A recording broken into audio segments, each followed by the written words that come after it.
Hello viewers, welcome to Madhulika classes. तो आज हम स्टार्ट करेंगे चैप्टर 1 का एक्सरसाइज का। लास्ट वीडियो में हमने देखा था न्यूट्रिशन इन प्लांट्स। तो आज हम उसी चैप्टर का क्वेश्चन एंड आंसर्स जो आपकी चैप्टर के लास्ट में दिए होते हैं, आज उन्हें हम डिस्कस करेंगे इस वीडियो में। तो सबसे पहला क्वेश्चन है, why do organisms take food. तो आप इसमें आंसर लिख सकते हैं, फूड से क्या क्या प्रोवाइड होता है उस ऑर्गेनिज़म को। सबसे पहले आपके जो फूड के कंपोनेंट्स होते हैं, न्यूट्रिएंट्स जिसको बोलते हैं, है ना, carbohydrates, fats, proteins, vitamins, minerals. तो आप लिखिए उसमें कि फूड में ये कंपोनेंट्स होते हैं and these components are necessary for the body's proper functioning. ठीक है, ये जो कंपोनेंट्स होते हैं they provide energy for the proper functioning of the body. Secondly, protein जो होता है बॉडी बिल्डिंग के काम आता है, रिपेयर वर्क में यूज़ होता है। ठीक है, तो आप इस तरह से आप अपना लास्ट क्लास का 6th क्लास का जो फूड के बारे में हमने पढ़ा था, तो उसमें कंपोनेंट्स के बारे में भी डिस्कस किया था, आप वो सब इसमें लिख सकते हैं कि इन कंपोनेंट से हमारी बॉडी को ये फ़ायदा होता है। तो वो इसीलिए ऑर्गेनिजम्स को फूड की ज़रूरत होती है। ठीक है, चलिए नेक्स्ट क्वेश्चन है, डिस्टिंग्विश बिटवीन पैरासाइट एंड सैप्रोट्रॉफ्स। तो देखिए बच्चे, पैरासाइट जो होता है ये जिस पे रहता है, जिससे न्यूट्रिएंट्स एब्जॉर्ब करता है, वो लिविंग होते हैं। ठीक है, ये लेकिन जो सैप्रोट्रॉफ्स होते हैं, they take up food, they take up nutrients from dead and decaying. ठीक है, डिकेइंग मतलब रॉटिंग, जो सड़ रहा है, ऐसे मैटर से वो न्यूट्रिएंट्स एब्जॉर्ब करते हैं। ठीक है, पैरासाइट लिविंग से लेते हैं, जो उनका होस्ट होता है वो लिविंग होता है, लेकिन जो सैप्रोट्रॉफ्स होते हैं उनका होस्ट डेड होता है या डिकेइंग मैटर होता है। ठीक है, तो ये एक ह्यूज डिफरेंस है between a parasite and saprotrophs. Then you can write one example of parasite and one example of saprotrophs. तो पैरासाइट में हमने पढ़ा था अमरबेल, कसकटा के बारे में। सैप्रोट्रॉफ्स में आप लिख सकते हैं फंजाई के बारे में, जो कि मशरूम है। ठीक है, मशरूम के बारे में भी आप लिख सकते हैं। ठीक है, चलिए नेक्स्ट क्वेश्चन है हमारा, how would you test the presence of starch in leaves.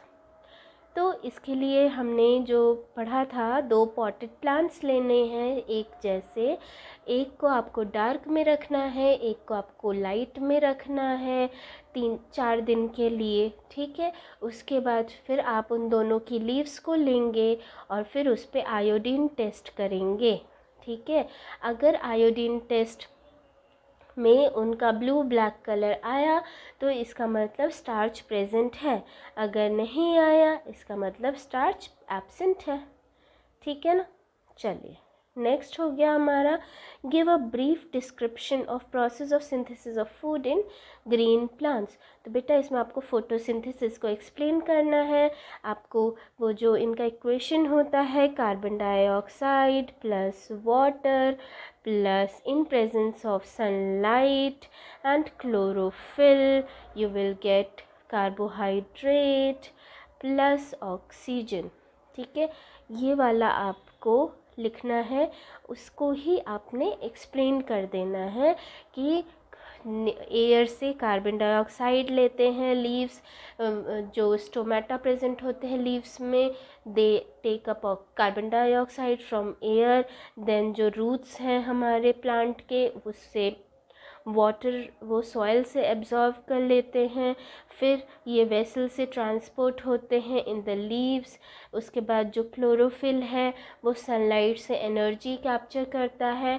उसके बाद ये रॉ मटेरियल्स प्रेजेंट है एंड देन कार्बोहाइड्रेट फॉर्म होता है और ऑक्सीजन को रिलीज़ कर देते हैं इन द नेचर। ठीक है, तो यही आपको एक्सप्लेन कर देना है। चलिए next, show with the help of sketch that plants are the ultimate source of food. तो बेटा इसमें आपको क्या करना है, आपने सबसे पहले एक ऐसे प्लांट्स बना दीजिए।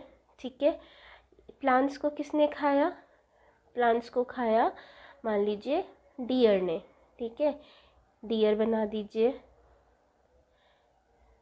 अच्छा सा बनाइए आप, मुझसे तो नहीं बन रहा, ठीक है, तो आप डियर बना सकते हैं, ठीक है, मैं लिख दे रही हूँ, डियर बनाइए। अब डियर को किसने खाया, लायन ने खाया, ठीक है, तो लायन क्या हो गया, लायन जो है इनडायरेक्टली डिपेंडेंट हो गया प्लांट पे, क्यों, क्योंकि उसका जो प्रे है, ठीक है, लायन हो गया प्रेडेटर, हमने लास्ट क्लास में डिस्कस किया था, ठीक है, 6th क्लास के वीडियोस में हमने पढ़ा हुआ है प्रे और प्रेडेटर के बारे में। तो जो लायन हो गया वो हो गया हमारा प्रेडेटर, और डियर जो है वो हमारा प्रे है। तो जो लायन है वो अगर डियर को खा रहा है तो डियर क्यों सरवाइव कर रहा है, क्योंकि वो प्लांट्स पे फीड ऑन कर रहा है, ठीक है ना।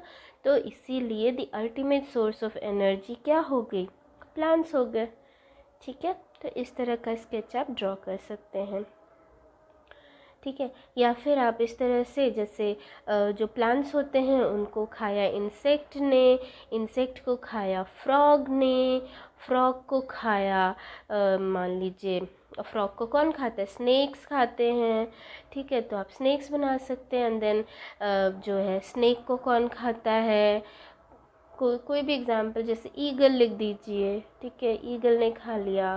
तो इस तरह से the ultimate source of energy is plant, ठीक है।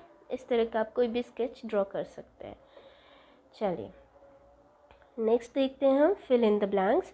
तो फर्स्ट है, green plants are called dash since they synthesise their own food. तो बेटा जो खुद अपना खाना बनाते हैं उनको क्या बोलते हैं, ऑटोट्रॉफ, ठीक है, autotrophs. Now, the food synthesized by plants is stored as, जो फूड ये सिंथेसाइज करते हैं उनको कैसे स्टोर करते हैं, in the form of starch, ठीक है। In photosynthesis solar energy is absorbed by the pigment called chlorophyll. During photosynthesis, plants take in dash and release dash gas. So they take in carbon dioxide and they release oxygen gas. You will write to pura carbon dioxide. I have written CO2, but you will write carbon dioxide, and here you will write oxygen. All right? चलिए ये हो गया हमारा fill in the blanks. Next हम देखते हैं, name the following. A parasitic plant with yellow slender and branched stem. तो हमने पढ़ा था कसकटा, ठीक है, कसकटा, या फिर आप क्या लिख सकते हैं, अमर बेल, ठीक है। ये अ plant that is partially autotrophic. तो बेटा हमने पढ़ा था ना, वो जो जग लाइक लीव्स बन जाती हैं, क्या होती है वो, पिचर प्लांट, है ना। तो वो पिचर प्लांट के बारे में आप लिख सकते हैं इसमें, a plant that is partially autotrophic is pitcher plant. Insectivorous भी है and it is autotrophic as well, ठीक है, क्योंकि उसकी लीव्स कैसी हैं, ग्रीन है, उसमें क्लोरोफिल प्रेजेंट है, it can carry out photosynthesis, लेकिन उसमें ये भी फीचर है that it can eat insect, okay.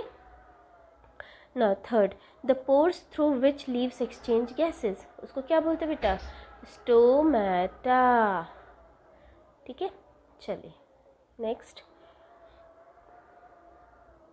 Tick the correct answer. Cuscuta is an example of parasite. The plant which traps and feeds on insect is, बताइए, feeds on insect is pitcher plant, ठीक है। Now next है match the items given in column 1 and those in column 2. तो जो chlorophyll है वो कहाँ present होती है बेटा, लीफ में, ठीक है, लीफ में प्रेजेंट होती है ना। नाइट्रोजन जो है वो कौन उसको जो है यूजेबल फॉर्म में चेंज करते हैं फॉर प्लांट्स, राइजोबियम, ठीक है। कसकटा क्या है, कसकटा जो है वो है पैरासाइट, ठीक है। एनिमल्स कौन होते हैं, एनिमल्स हेटेरोट्रॉफ्स होते हैं। अब इंसेक्ट्स क्या होते हैं, इंसेक्ट्स पिचर प्लांट खा जाते हैं इंसेक्ट्स को, ठीक है। तो ये हो गया हमारा। चलिए नेक्स्ट, ट्रू एंड फॉल्स। ठीक है, ट्रू एंड फॉल्स देखते हैं। सबसे पहला है carbon dioxide is released during photosynthesis. बेटा कार्बन डाइऑक्साइड तो यूटिलाइज होता है ना, तो ये हो गया false. Plants which synthesize their food are called saprotrophs. Saprotrophs, no no no no, this is false, they are called autotrophs, है ना, यू नो दैट राइट। चलिए नेक्स्ट है okay, the product of photosynthesis is not a protein. Yes, it is not a protein, it is a carbohydrate, so ये true है। solar energy is converted into chemical energy during photosynthesis। बिल्कुल सही बात है, solar energy को chemical energy में ही convert किया जाता है फोटोसिंथेसिस में, ठीक है। चलिए ये हो गया हमारा true and false. Now will see, choose the correct option from the following. Which part of the plant take in carbon dioxide from the air for photosynthesis? तो कौन लेता है बेटा, स्टोमेटा लेता है, ठीक है। कार्बन डाइऑक्साइड को कौन लेता है, stomata, which are present in leaf. Choose the correct option from the following. Plants take carbon dioxide from atmosphere mainly through their leaves, ठीक है ना, लीव्स में ही तो स्टोमेटा प्रेजेंट होता है, तो वहीं से लेता है ना, ठीक है। चलिए now 13th, why do farmers grow many fruits and vegetable crops inside large green house, what are the advantage to the farmers. तो बेटा आपने देखा होगा ना, बहुत जगह पे ऐसे ग्रीन कलर का पूरा कपड़ा लगा देते हैं और उसके अंदर खूब सारे प्लांट्स ग्रो करते हैं, तो उससे क्या होता है ना, प्लांट्स को optimum heat condition, temperature condition, ठीक है, सब कुछ वो खुद से मैनेज कर लेते हैं, ठीक है। जैसे कोई कोई प्लांट्स होते हैं उनको कम गर्मी चाहिए होती है, तो वो भी ये ग्रीन हाउस में मैनेज हो जाता है, टेम्परेचर भी वो उसमें मैनेज कर सकते हैं, ठीक है। तो इससे यही फ़ायदा होता है कि वो जो है प्लांट्स को और अच्छे कंडीशंस प्रोवाइड कर सकते हैं फॉर दियर प्रॉपर ग्रोथ, ठीक है। तो ज़्यादा अच्छी ग्रोथ होगी तो ज़्यादा फ्रूट्स एंड ज़्यादा वेजिटेबल्स होंगे, ठीक है, और फिर फार्मर्स उनको बेच के अपना इनकम बढ़ाएंगे, तो ये फ़ायदा होता है फार्मर्स को, ठीक है।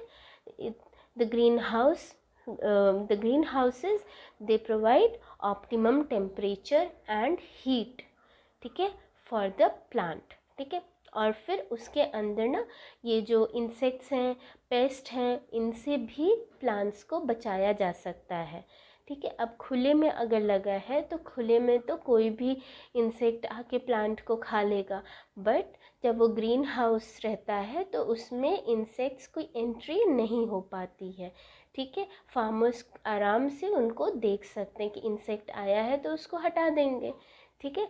तो ये सब फ़ायदे होते हैं। चलिए ये हो गया हमारा ये एक्सरसाइज ख़त्म, और इस तरह से ये चैप्टर फिनिश हो गया। आपको ये वीडियो पसंद आया है तो प्लीज़ लाइक कीजिए और अपने फ्रेंड्स के साथ शेयर कीजिए और मेरे चैनल को सब्सक्राइब कीजिए। Thank you.